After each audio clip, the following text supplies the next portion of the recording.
Boulder's top stories this week. Council makes a final decision on the 2012 budget. Kids get the opportunity to practice basketball like the Nuggets. And Parks and Rec receives a statewide award for the design of Valmont Bike Park. Hi, I'm Natalie Wood.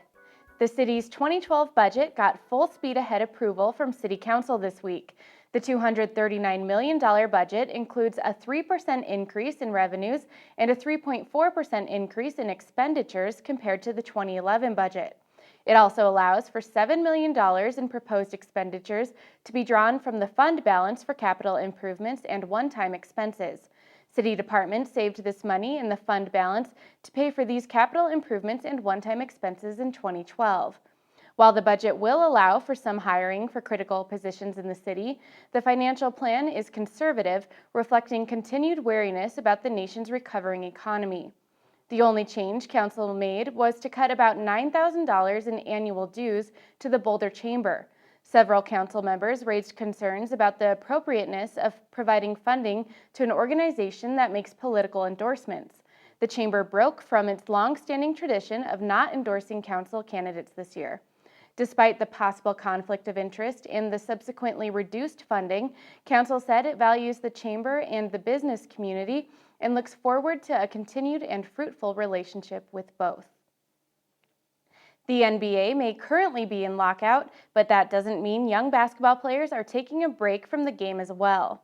The National Basketball Academy hosts Denver Nuggets basketball camps for kids throughout the Colorado area, and Boulder is currently one of its biggest markets.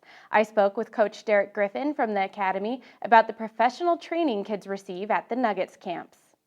They may be little, but they already have professional on-court technique. From dribbling with their heads up to between their legs, these 5th to 12th graders are practicing just like the Denver Nuggets. Coach Derek from the National Basketball Academy says his camps are run similarly to a Nuggets basketball practice. Part of my responsibility is to go to practice, Denver Nuggets practice, see their drills, their practice or warm-ups, their stretching, all the way down to that, and implement that into our camps and clinics. We make it as Denver Nuggets as possible with all the drills in the game-like situations. We name drills after coaches and things like that. So I learn from the coaches of the Denver Nuggets and implement that into our programs. The Nuggets camps are run throughout Colorado and Wyoming, and Boulder has been one of the cities with the biggest camp attendance. The National Basketball Academy believes it's important for kids to learn fundamental basketball skills at an early age that will stick with them as they continue to develop in the game. If you give a child the basics at a very early age, it'll alleviate all the bad habits that kids pick up later in life. If you pick up a basketball at an older age, you don't have the proper technique, it definitely shows. That technique was coached at the Point Guard Clinic at East Boulder Rec Center on Saturday, and along with the hard work and focus came lots of improved little dribblers. The National Basketball Academy runs several camps year-round. All attendees get a ticket to a Nuggets basketball game, and Coach Derek says that every now and then, the campers even get a special visit from a Nuggets player or coach. If they're not on the basketball court, you may well find active Boulder youth at Valmont Bike Park. Since the park's opening in June, kids and adults alike have been lined up on the dirt hills at Valmont to take a ride through the park. And now the Parks and Recreation Department has received the 2011 Colorado Parks and Recreation Association Columbine Award for Recreation Facility Design at Valmont Bike Park. The award was presented to Parks and Recreation Director Kirk Kincannon and Recreation Superintendent Alice Guthrie at the CPRA Annual Conference in Grand Junction. Valmont Bike Park offers trails and features for all ages and riding abilities.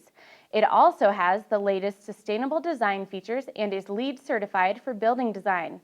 The 40-acre natural surface bike park is the result of a multi-year collaboration between the community and the Colorado Parks and Recreation Association and was designed and developed in the partnership with the Boulder Mountain Bike Alliance.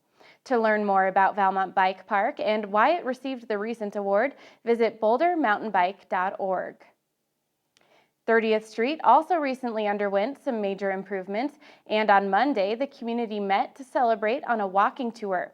City officials guided the tour along the 30th Street corridor, inviting participants to explore the recent enhancements for all modes of transportation. The project leveraged state and federal dollars. Some improvements include on-street bike lanes from Arapahoe to Pearl Street, a new bridge and pedestrian bicycle underpass just south of Pearl, and an additional left turn lane at Pearl and 30th. Mayor Osborne is thrilled that the recent improvements will benefit transportation on 30th Street for years to come. This idea of thinking about the future and using capital projects to sort of express what we want our future to be like. And I think this project, which we call Complete Streets, making 30th a complete street, is exactly on the mark. By complete streets, we mean building a facility that works for everybody.